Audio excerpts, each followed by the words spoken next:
Hi everybody. Today I decided to spice things up and make a video about a post from r/ProRevenge.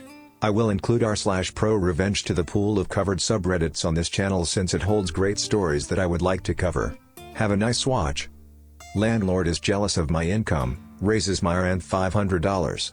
I screw him years later for $20,000. TLDR.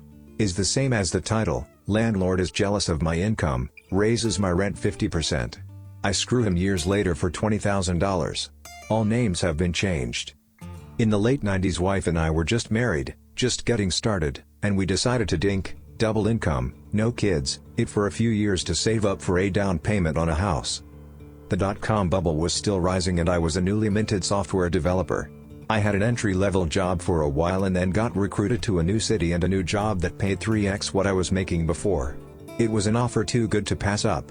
I ran the numbers and it was a no-brainer. By living frugally and saving my entire salary, living off just her income, we would easily have enough in a year to put 20% down payment on a new house.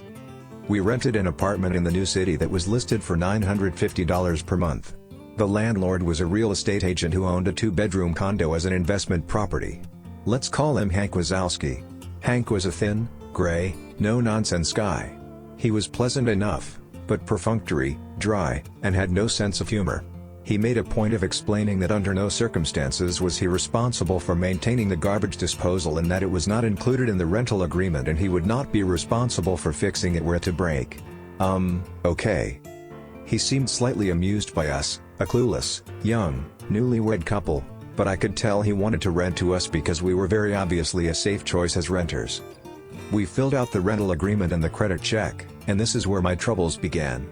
Hank looked hard at the credit application where I listed my job title, software developer, and my income, $75,000. For a 23-year-old in his second year out of college, in the late 1990s, this is a small fortune. Throw in my wife's salary and we were over 6 figures in income, renting an apartment far beneath our means. Like I said, dink is the way to go when starting out. I can't believe how much money you make. Hank must have said half a dozen times, muttering under his breath. I explained we were saving to buy a house and that we were only going to stay in the apartment a year. We might stay a few months after the term is over. Would month to month be okay after a year? Hank assured us that would be fine. We saw Hank only once during the year and he again mentioned my salary and how he couldn't believe that's what software developers were making. It was awkward and I gave a vague reply. Anyway, a year later we had found a house to buy, signed all the papers, and were making plans to move. The new house wasn't going to be ready until 2 months after our rental lease was up, so I called Hank to ask if we could, as discussed, simply extend the lease by 2 months before moving out. Hank assured me on the phone it would be no problem and he would send over an extension for us to sign. The extension arrived in the mail and it included a month-to-month clause and a $500 increase in the rent. I flipped out and called him. Hank, why are you increasing the rent over 50%? That's too much. That's more than my new mortgage is going to be. He was super condescending to me. Rocky Moose, it's what the apartment goes for now. I would be losing money by renting it for less. I tried to reason with him but it was very clear he knew we could afford the $500, had no choice in the matter, and he was going to screw us over as best he could. He got angry with me for arguing my point, and I'll never forget his parting words. You don't have to like it, Rocky Moose, you just have to pay it. My wife and I tried to figure out a way to move out early by putting our furniture in storage for a couple months and crashing with friends, but it just wasn't going to work out. I swallowed my pride and wrote out the check for $1,450 for the extra month. A month later I wrote a similar check, and then we moved out. I made sure the apartment was spotless before moving, but still Hank withheld $300 from our security deposit for bullshit things that were just a way for him to squeeze a few more dollars from the kids who made too much money. $100 for cleaning, sure? But $300 was obscene. In my mind, he had screwed me over for $1,200 and there was nothing I could do about it. What made us even more infuriating is that I saw the ad Hank put in the paper after we moved out and he listed the apartment for rent at only $150 more than we had been paying originally, not the grossly inflated $500 increase. And it didn't rent. A month later I saw the same ad and he had lowered the price to $75 more than we had been paying, and I assume it got rented since the ad stopped appearing. Fast forward about 5 years. Life is good, the house is good, we have a baby, and even though the dot-com bubble has burst, I'm still employed. One day, out of the blue, I overhear one of my coworkers, Phil, a senior developer, talking to the guy working the reception desk. "Hey, Mike, I'm expecting someone to drop off some paperwork for me. If a Hank Wazowski asks for me, tell him I'll be right out." I freeze and get a taste of bile in my mouth remembering how I had to write out that name on those checks all those years ago. There's no way it's the same guy, right? I walk over to Phil, who is still by the reception desk. "Phil," I say, "how do you know that name, Hank Wazowski?" Phil explains that Hank is his real estate agent. I bought my condo through him several years ago.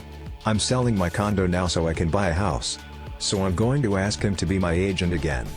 "Do you know him?" I tell Phil that I used to rent an apartment from Hank and described what he looks like. Phil confirms the description. It's the same guy. Wow, small world, right? And on cue, right then the front door to the office opens and in walks Hank Wazowski. I stare in disbelief. He's carrying a folder of papers and doesn't recognize me. Phil and Hank shake hands and they talk for a few moments. I stand there silently, wondering what to do. Phil finally says, "Hank, this is my friend Rocky Moose, I think you may have already met?" "Yes, hello Hank. Good to see you again. My wife and I were your tenants a few years ago on Street. Remember, the software developer who rented for a year saving to buy a house? Well, this is where I work. Here. With Phil." Hank's eyes indicate he now remembers me, and he's starting to put it all together.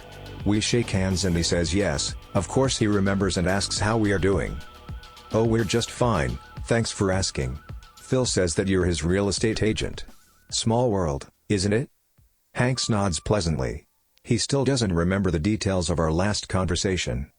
I do some quick math in my head. This is the early/mid 2000s, the real estate market is very strong and easy money for any agent. The crash of 2008 is still a few years in the future. I start to think out loud.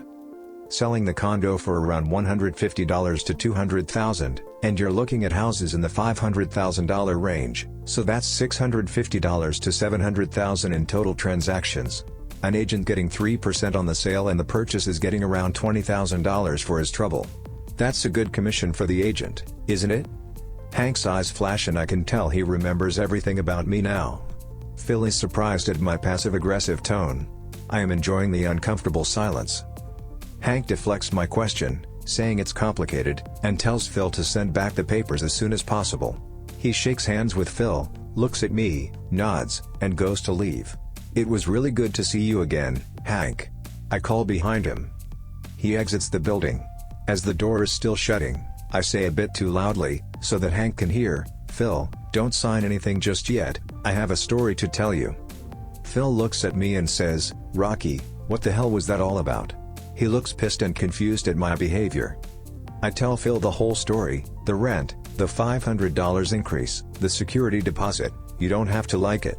You just have to pay it, everything. "Phil, you can't use this guy to sell your condo and buy a house.